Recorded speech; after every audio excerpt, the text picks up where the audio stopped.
Assalamualaikum warahmatullahi wabarakatuh. Perkenalkan, nama saya Kasih Tono dari NPM nomor 97. Kali ini saya akan menjelaskan mengenai 4 topik dari BMS 3. Yang pertama itu mata. Jadi bola mata letaknya di antara di ruang orbit yang dilindungi oleh tulang-tulang atau bony orbit, eyelid, dan air mata. Bony orbit sendiri ini lokasinya di bawah anterior cranial fossa sebagai atap dari orbit dan dibentuk oleh 7 buah tulang yaitu maxilla, zygomatic, frontal, lacrimal, sphenoid, palatin. Nah, ketika kita membuka mata, terdapat palpebral fissure sebagai batas antara kelopak mata atas dan bawah. Lalu ketika kita menutup, eyelid akan melindungi bola mata.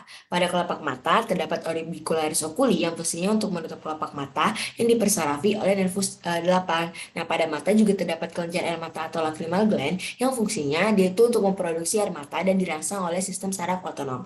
Lalu di bola mata ada extrinsic extraocular muscle, fungsinya untuk menggerakkan mata. Sedangkan untuk inervasi dari bola mata sendiri itu ada spesial sensori dan general sensori. Spesial sensori berasal dari optic nerve, sedangkan general sensori bisa dari nervus 51 atau lalu eh, kalau yang 52 atau maxillary dia itu pada involuntary nerve pada lower eyelid. Nah, untuk blink reflex sendiri itu ketika ada benda asing maupun sentuhan yang mengenai mata biasanya terjadi blink reflex karena adanya peran general sensori dari nervus 51.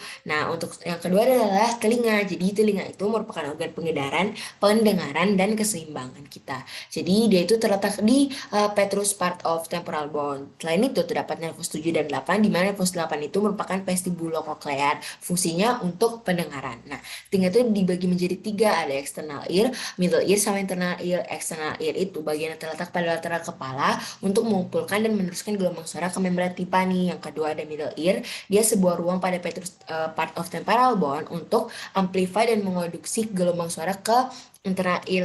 Nah, si middle ear ini satu-satunya bagian telinga yang terhubung dengan nasofaring melalui pharyngotympanic tube. Lalu yang ketiga ada internal ear, di mana ruang di dalam petrous part of temporal bone dan ini juga lateral dari middle ear dan juga medial dari internal acoustic meatus. Dia fungsinya untuk mengubah mechanical signal menjadi electric signal yang ditangkap oleh nervus 8 lalu diteruskan ke otak di brainstem.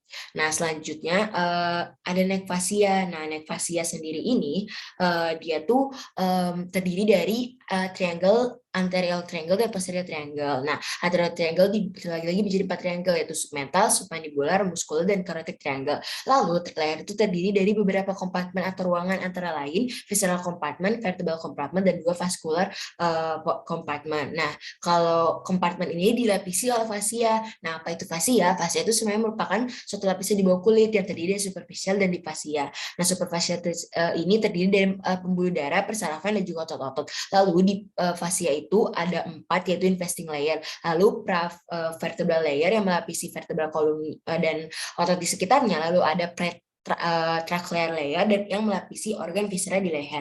Lalu terakhir ada carotid sheaths yang melapisi common carotid artery, internal jugular vein, dan vagus nerve. Nah, di antara fasia-fasia terdapat ruang kosong, salah satunya disebut Dengar space yang berpotensi untuk sebagai penyebaran virus yang bisa sampai ke mediastinum. Lalu yang terakhir ada craniovertebral joint. Nah, craniovertebral joint itu bisa digerakkan, merupakan sesuatu yang menggerakkan kepala kita. Jadi sebelum tulang-tulang vertebra cervical itu berfungsi untuk melindungi spinal cord dan mensupport berat dari kepala. Nah, di antara tulang vertebra yang satu dengan lainnya terdapat joint atau sendi yang memungkinkan tulang vertebra untuk bergerak. Namanya itu intervertebral disc yang berupa fibrocartilage dan berada di antara tulang vertebra kecuali C1, C2, dan coccygeal. Nah, kepala kita bisa melakukan flexing atau pergerakan dan juga extension itu karena ada sendi yang namanya atlanto-occipital joint. Sedangkan untuk melakukan lateral rotation itu karena ada sendi yang namanya atlanto-synovial joint. Mungkin cukup sekian bisa dijelaskan.